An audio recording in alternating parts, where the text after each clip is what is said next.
فراخی رزق کا وظیفہ، جس گھر میں سورہ قاف پڑھی جائے تو رزق فراخ ہوگا۔ اسی طرح جو شخص بھی مغرب کی نماز کے بعد سورہ واقعہ ایک بار پڑھے گا تو رزق میں وسعت اور فراخی کا معاملہ ہوگا۔ اسی طرح جو شخص صبح و شام سورہ قریش 21 بار پڑھے گا تو رزق کے اندر عجیب فراخی حاصل ہوگی۔ سورہ قریش کے دیگر بھی بہت سارے فضائل ہیں، بالخصوص رزق کے متعلق۔ جتنا اس سورت کی کثرت ہوگی اتنا رزق کے اندر اضافہ ہوگا۔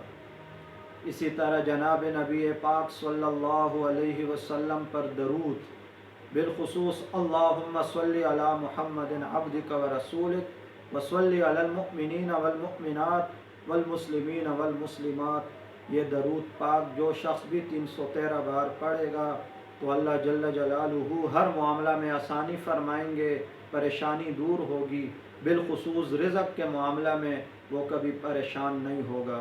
اسی طرح جو شخص اللہ سے بار بار معافی مانگے گا یعنی استغفار پڑھے گا، مال بھی زیادہ ہوگا، اولاد بھی زیادہ ہوگی، جائیدادیں بھی زیادہ ہوں گی اور زندگی میں سکون آئے گا۔